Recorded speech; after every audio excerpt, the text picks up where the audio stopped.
प्रिय छात्रों, इस वीडियो में हम कक्षा 9वीं के अंतर्गत क्षितिज पाठ्य पुस्तक में जो पाठ दिया हुआ है ल्हासा की ओर, उसके महत्वपूर्ण बिंदुओं और प्रश्नोत्तरों को समझेंगे। यह जो पाठ है ल्हासा की ओर, इसकी विधा है यात्रा वृत्तांत, ठीक है, और इसके लेखक हैं राहुल सांकृत्यायन जी।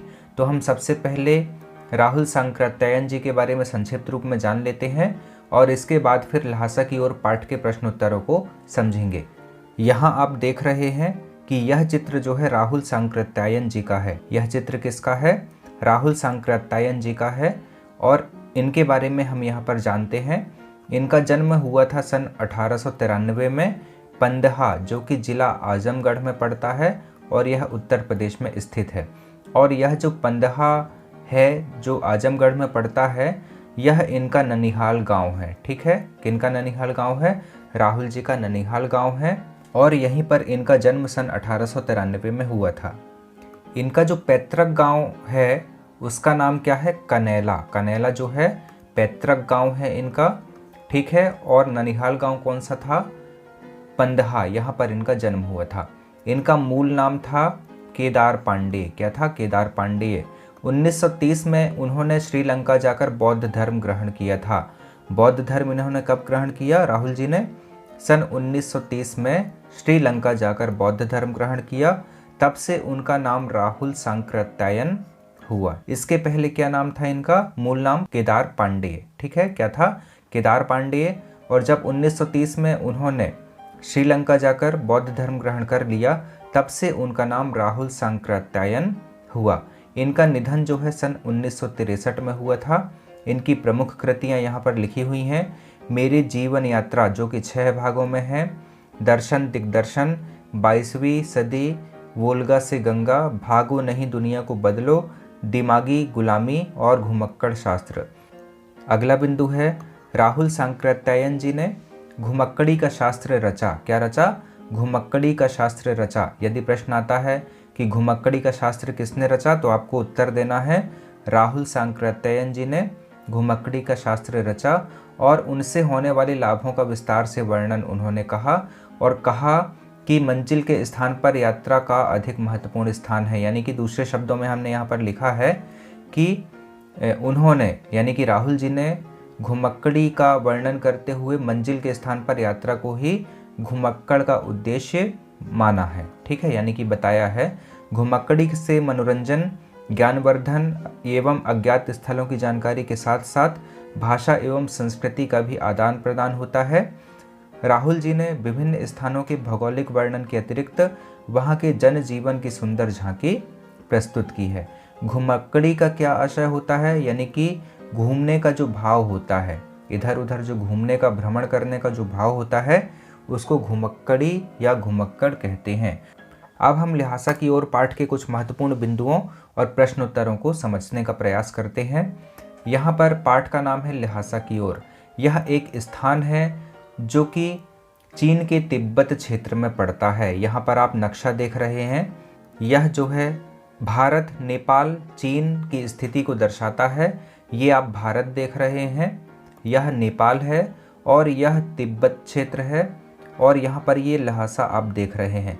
तो इसी ओर यात्रा जब लेखक ने किया था, यानी कि ल्हासा की ओर, तो उनको जो अनुभव हुए उसको यहाँ पर इस पाठ में उन्होंने प्रदर्शित किया है, यानी कि विवरण इसका प्रस्तुत किया है। यात्रा वृत्तांत क्या होता है? किसी भी यात्रा का विवरण प्रस्तुत करना यात्रा वृत्तांत कहलाता है। यहाँ पर लिखा हुआ है किसी यात्रा का विवरण प्रस्तुत करना क्या कहलाता है? यात्रा वृत्तांत कहलाता है। यह गद्य की एक विधा होती है। यात्रा वृत्तांत किसी यात्रा का विवरण प्रस्तुत करना होता है। यह यात्रा वृत्तांत राहुल जी की प्रथम तिब्बत यात्रा से लिया गया है। कौन सी यात्रा से लिया गया है? प्रथम तिब्बत यात्रा। जब उन्होंने पहली बार तिब्बत की यात्रा किया था राहुल जी ने, तब जो उन्होंने अनुभव किया उसे लिखा और यही विवरण यहाँ पर प्रस्तुत किया गया है, यानी कि ल्हासा की ओर पाठ में प्रस्तुत किया गया है। यह यात्रा उन्होंने सन 1929-30 में नेपाल के रास्ते से की थी, ठीक है। कौन सी यात्रा? प्रथम तिब्बत यात्रा उन्होंने 1929-30 में की थी, यानी कि 1929 में उन्होंने शुरू किया था और 30 में यह यात्रा पूरी हुई होगी। इसीलिए यहाँ पर 1929-30 लिखा हुआ है। अगला बिंदु है, उस समय भारतीयों को तिब्बत यात्रा की अनुमति नहीं थी। किस समय में? इस समय में 1929-30 में। इसीलिए उन्होंने यह यात्रा एक भिखमंगे के छद्म वेश में की थी। ठीक है, किस वेश में की थी? भिखमंगे के छद्म वेश में की थी। इसमें तिब्बत की राजधानी ल्हासा की ओर जाने वाले दुर्गम रास्तों का वर्णन किया गया है। कौन से में? जो ल्हासा की ओर जो पाठ है उसमें ल्हासा की ओर जाने वाले दुर्गम रास्तों का वर्णन लेखक ने किया है। अगला बिंदु देखते हैं, इस यात्रा वृत्तांत से हमें उस समय के तिब्बती समाज के बारे में जानकारी मिलती है।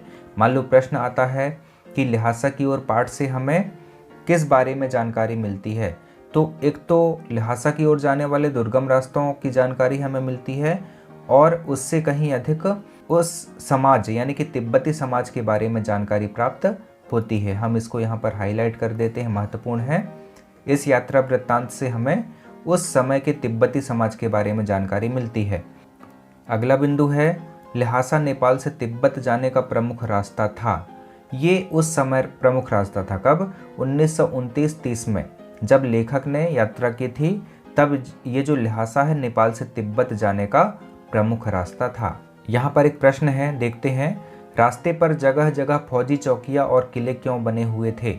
यदि यह प्रश्न आता है तो आपको उत्तर लिखना है कि रास्ते पर जगह जगह फौजी चौकियाँ और किले इसलिए बने हुए थे क्योंकि, ये हम कारण लिख रहे हैं, यहाँ पर कारण पूछा हुआ है क्यों बने हुए थे, तो हम इसका उत्तर लिख रहे हैं क्योंकि वह व्यापारिक ही नहीं बल्कि सैनिक रास्ता भी था। अगला प्रश्न है, दुर्ग के किसी भाग में किसने अपना बसेरा बना लिया था? तो किसानों ने अपना बसेरा बना लिया था। एक शब्द में उत्तर आ सकता है, रिक्त स्थान में आ सकता है, सत्यासत्य में आ सकता है, सही जोड़ी में आ सकता है, बहुविकल्पी में आ सकता है। तो दुर्ग के किसी भाग में किसानों ने अपना बसेरा बना लिया था। ठीक है, अगला प्रश्न है, लेखक चाय पीने के लिए कहाँ ठहरे थे? तो इसका उत्तर है, लेखक चाय पीने के लिए, ये स्थान पूछ रहा है, देखिए कहाँ ठहरे थे, लेखक चाय पीने के लिए कहाँ ठहरे थे? तो लेखक चाय पीने के लिए एक परित्यक्त चीनी किले में ठहरे थे। कहाँ ठहरे थे? परित्यक्त चीनी किले में वो ठहरे थे। अगला बिंदु है, सत्य असत्य के रूप में, तिब्बत में औरतें पर्दा करती हैं। ये उस समय की बात है जब लेखक वहाँ यात्रा पर गए थे। तिब्बत में औरतें पर्दा करती हैं, ये असत्य कथन है। पाठ के अनुसार वहाँ यानी कि तिब्बत में औरतें पर्दा नहीं करती। अगला बिंदु है, सुमति यजमानों में बोधगया सिलाई गंडे बांटते थे। गंडे किसको कहते हैं? जो हाथ में धागे बांधे जाते हैं उनको हम गंडे कहते हैं। तो सुमति यजमानों में बोधगया सिलाई गंडे बांटते थे या बांधते थे, यह सत्य है। अगला बिंदु है, लेखक का घोड़ा सबसे तेज चल रहा था। यह असत्य है। सत्य यह है कि लेखक का घोड़ा बहुत धीरे धीरे चल रहा था, इसी कारण से लेखक को पहुंचने में देरी हो गई थी। हस्तलिखित पोथियों की संख्या कितनी थी? 103 थी। ठीक है, आपको याद रखना है कि हस्तलिखित पोथियों की संख्या जो थी वह 103 थी। यह रिक्त स्थान, सही जोड़ी, सत्य असत्य, सही विकल्प में या एक शब्द में उत्तर देने के लिए आ सकता है। अगला जो बिंदु है, तिब्बत में उस समय हथियारों का कानून नहीं था। यह सत्य है। तिब्बत में उस समय, किस समय?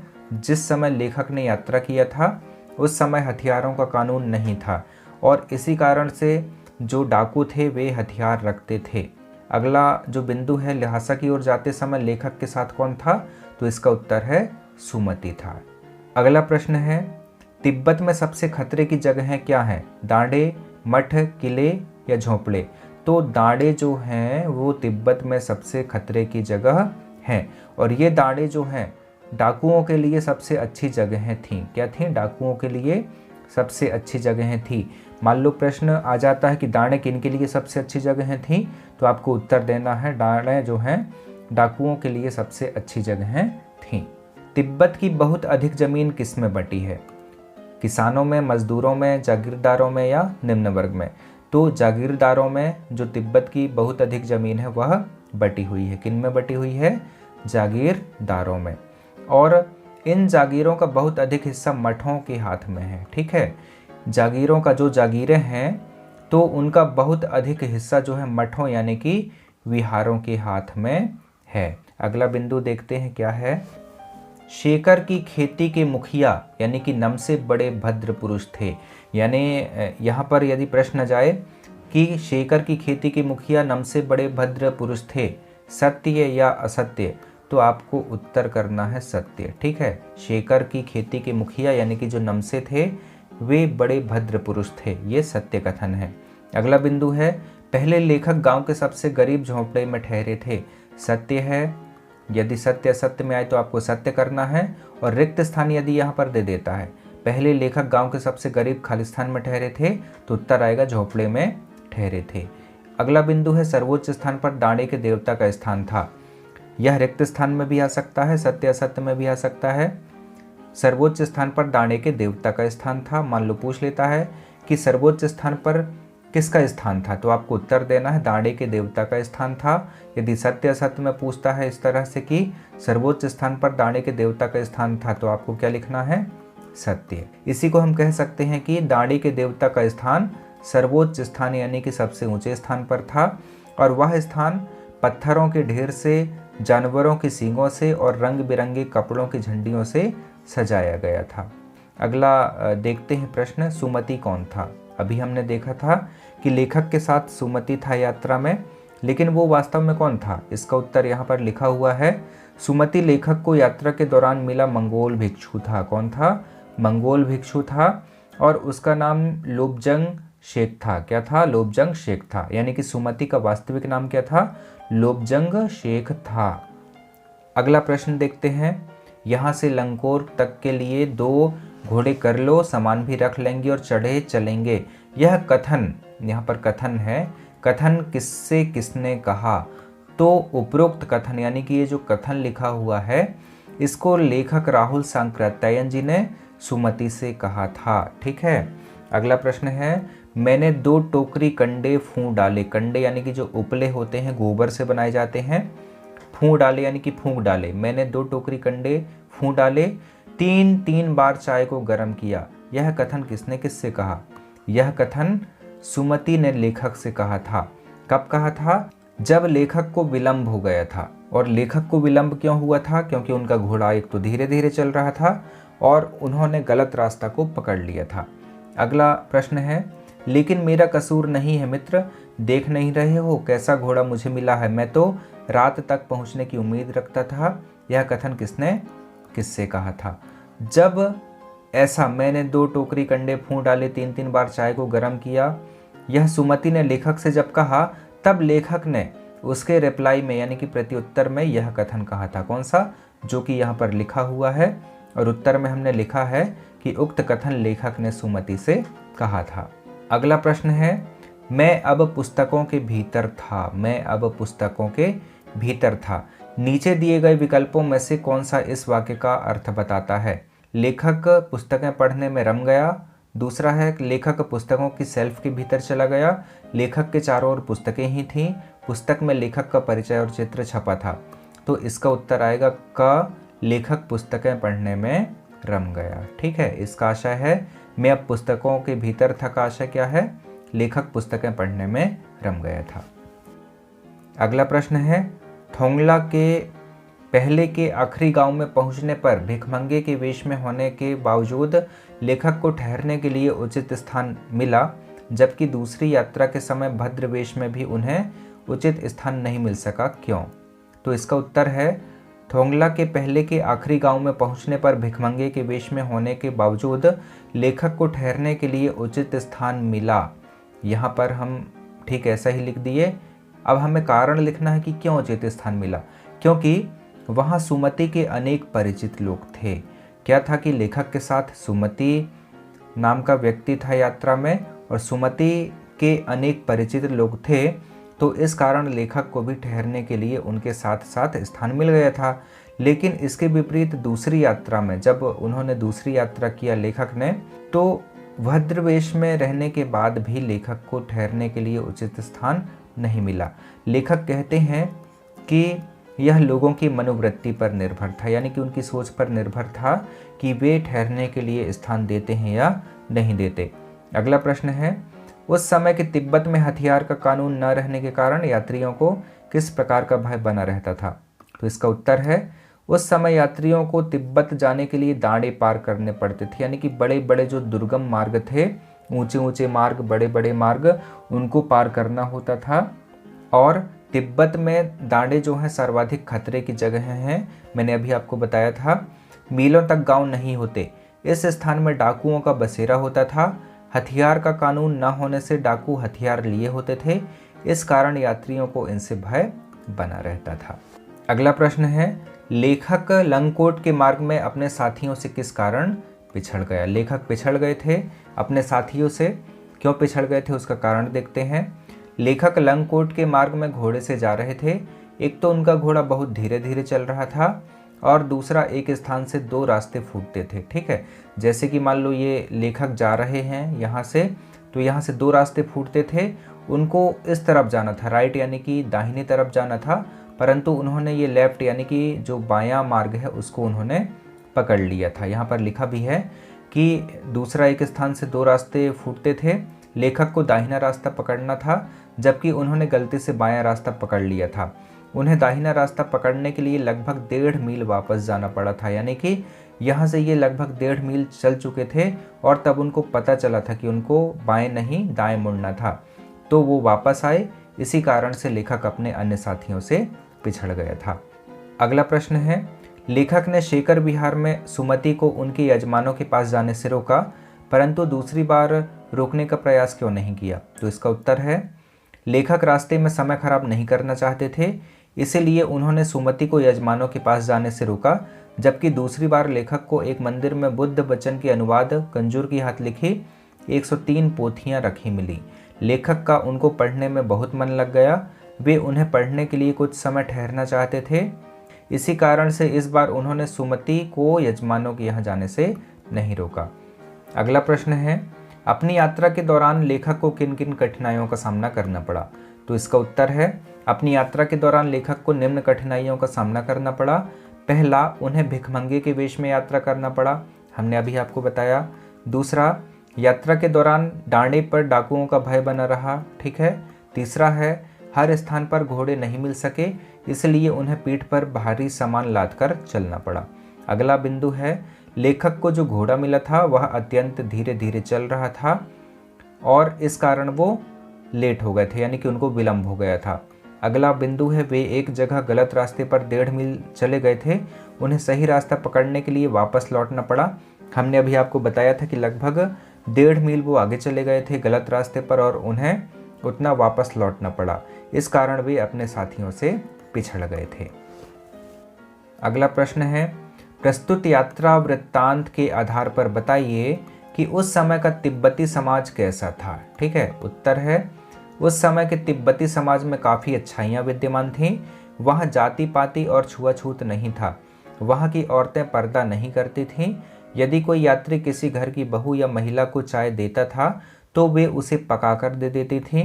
मक्खन और सोडा नमक देने पर दूध के रंग की चाय बनाकर मिट्टी के टोटीदार बर्तन, जिसको खोटी कहते हैं, उसमें रखकर दे देती थी। परंतु तिब्बती समाज में प्रमुख बुराई यह थी कि शाम के समय लोग छंग पीकर होश हवास खो देते थे। तो प्रस्तुत यात्रा वृत्तांत के आधार पर जो तिब्बती समाज है उसके इस स्वरूप का विवरण हमें प्राप्त होता है, जो कि हमने अभी आपको पढ़ के बताया। तो छात्रों, हमने इस वीडियो में ल्हासा की ओर पाठ के कुछ महत्वपूर्ण बिंदुओं को समझा और इसके अंतर्गत जो महत्वपूर्ण प्रश्न हैं उनके उत्तरों को भी हमने यहाँ पर समझा। यदि आपको इस पाठ में किसी भी प्रकार की जिज्ञासा या किसी भी प्रकार का प्रश्न है तो कमेंट करके आप हमसे पूछ सकते हैं। हम यथासंभव उनका उत्तर देने का प्रयास करेंगे। इस वीडियो में इतना ही। जय हिंद।